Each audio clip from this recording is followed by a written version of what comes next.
À l'interpellation de Madame l'honorable députée Mbène Faye.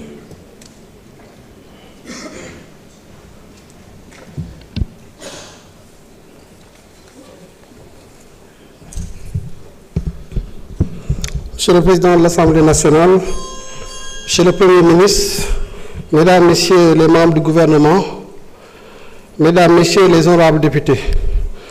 Monsieur le Premier ministre, vous me demandez de répondre à une question à laquelle vous avez donné déjà des réponses assez pertinentes. Et vous avez même donné un bonus à la représentation nationale en faisant le départ entre ce qui pourrait être considéré comme de l'ingénierie budgétaire qui permet à partir de la rationalisation budgétaire de dégager des marges de manœuvre à orienter vers d'autres secteurs stratégiques. Donc cette question est très bien déjà répondue. Nous allons juste essayer d'apporter quelques autres éléments, puisqu'il y a une composante de la question à laquelle il faut aussi renforcer du point de vue des autres aspects de l'ingénierie budgétaire. La question en tant que telle, c'est comment le gouvernement compte s'y prendre pour maîtriser la dette et réaliser en même temps les projets. Je ne reviendrai pas donc sur les arguments donnés par le Premier ministre pour ce qui concerne la rationalisation des dépenses. Je m'en vais juste m'appesantir sur deux autres aspects du corpus budgétaire, à savoir les recettes et le financement. Parce que comme vous le savez, le corpus budgétaire, c'est des recettes, c'est des dépenses, mais c'est aussi un financement pour véritablement la couverture du besoin. Pour ce qui concerne la réponse à cette question, fondamentalement, il faut dire qu'il s'agira de rétablir les fondations de gestion des finances publiques saines. Qu'est-ce que gestion des finances publiques saines? C'est qu'il faut, pour avoir des finances publiques viables, travailler sur les recettes budgétaires. Et nous avons un vaste programme, comme je l'ai dit tantôt, à des occasions, ici à l'Assemblée nationale, à l'occasion de la conférence de presse du 13 février, à la suite de la publication du rapport de la Cour des comptes. Il faut un programme pour réformer nos recettes budgétaires, parce qu'un budget, c'est d'abord des moyens. Il faut des moyens avant de penser dépenses. Donc la primauté de la ressource sur la dépense. Et qu'est-ce que nous comptons faire? Il y a 5 mesures emblématiques qu'il faut énumérer. C'est la réforme du Code général des impôts, je l'ai dit tout à l'heure, et cette réforme du Code général des impôts devrait nous permettre d'arriver à une fiscalisation des secteurs à fort potentiel économique.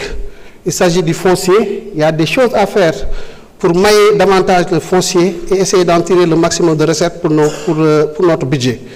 Il y a des secteurs névralgiques pour l'économie, le secteur du numérique, parce que je disais tantôt effectivement que le Code général des impôts que nous connaissons est une succession de réformes des codes des années 80. C'est-à-dire que nous fiscalisons une économie de 1980, alors que 80 et 2025, il y a beaucoup d'eau qui a coulé sous les ponts, et il faut nécessairement que l'on mette à jour notre Code général des impôts, qu'on le mette à face à nos réalités économiques. C'est de cela qu'il s'agit dans le cadre de la réforme du Code général des impôts. Ce n'est pas tout, il faut de la digitalisation. J'ai parlé aussi de l'interopérabilité des systèmes. Parce que voilà une économie qui est constituée à hauteur de 97%.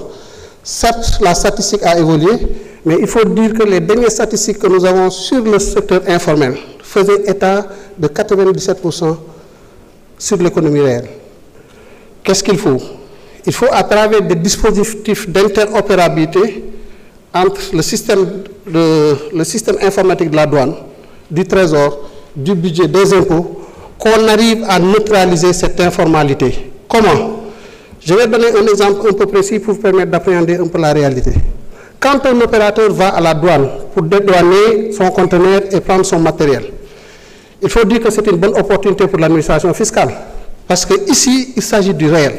Il s'agit d'un matériel qui va franchir les frontières et celui qui vient récupérer ce matériel-là, il est connu. Maintenant, si nous avons un système de guindés qui parle au système SICTAS, par exemple, de la Direction générale des impôts et domaines, ou si nous avons une autre plateforme qui permet cette communication, on aurait permis à l'administration de manière générale, une fois que l'opérateur arrive et qu'on se rend compte automatiquement avec l'ouverture du système guindé, qui n'est pas connu du SICTAS, du système des impôts, de dire, OK, cet opérateur n'étant pas connu aux impôts, on le laisse faire toute la procédure de dédouanement, et une fois qu'on arrivera à l'émission du bon à enlever, qu'on puisse laisser véritablement la Direction générale des impôts et des domaines faire le travail. Ça signifiera que cet opérateur-là n'est pas connu du système et il faudra en ce moment-là qu'il prenne toutes les dispositions pour sa régularisation.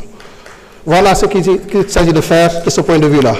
Le code des douanes, il faudra aussi le réformer parce qu'il est devenu anachronique dans ses méthodes et plus véritablement même dans son contrôle des régimes suspensifs. Il y a beaucoup de choses à revoir et nous nous engageons à le faire véritablement dans le cadre des réformes. Voilà pour l'essentiel ce que nous entendons faire. La facturation électronique, d'autres initiatives et les services sont à pied d'œuvre parce que le Premier ministre a déjà donné toutes les orientations avec une lettre de mission très claire, nette et précise adressée au ministre des Finances qu'il a répercutée aux administrations pour dérouler. La seule innovation à partir de ce moment, c'est que nous autorisons l'administration fiscale et l'administration douanière à travailler avec les acteurs des différents services pour pouvoir traduire cette réforme-là en actes concrets. La dernière étape de ce processus-là, c'est le financement. Et pour le financement, qu'est-ce qu'il s'agira de faire?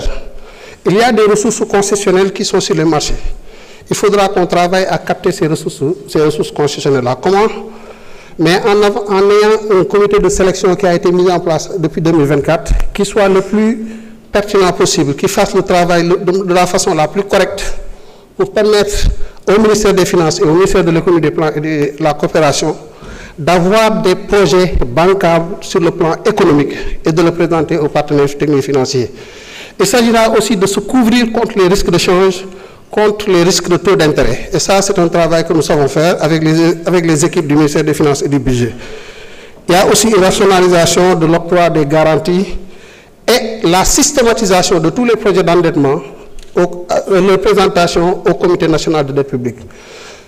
Voilà donc pour dellu si ci olof daanaka Premier ministre tontu woon na ci question bi dama ciy ñambaas tuuti rek li ma ciy ñambaas mooy ci wàllu recette xaalis mooy yor budget ñun ñëpp suñu kër yi xaalis mooy tax ñu mën koo doxal da ngay am xaalis ba pare nga ne fan laa koy dugal donc li ñu waajal ci côté boobu mooy impôt douane trésor dañ leen di dooleel jumtukaay yi ñuy liggéeyee muy seen code des impôts wala code des douanes ñu réformer ko ba méngale ko ci situation économique bu réew mi loolu liggéey bu am solo loo xam ne ñu ngi ci te buñ ko noppee boole ko ak digitalisation mooy xarala yi am ci àdduna bi ci wàllu te ñu koy jëfandikoo impôt douane trésor ñu fexe dañuy waxtaan ba képp koo xamante ni dem nga douane di dédouaner ñu mën a xam ba xam yaa ngi impôt ba xam am nga paiement booy xaar trésor wala ba xam am nga marché bu nekk direction générale du budget bu loolu weesoo nag ci wàllu financement bi am na liggéey boo xam ne tamit moom war a accompagner pour ñu gën a maîtriser suñu dette mooy di leb ci ay conditions yu faible yu gën a faible ci marché bi te loolu pour nga def ko il faut nga am ay projets yu leer nañ yoo xam ne économiquement éprouvé il faut aussi que ñu couvrir contre les risques comme ku am sa oto ni nga koy couvrir à travers un processus d'assurance. Voilà les initiatives que nous entendons mettre en œuvre. Et merci beaucoup. Merci beaucoup, Monsieur le Ministre. Honorable député Abdou Karim Sall, vous avez la parole.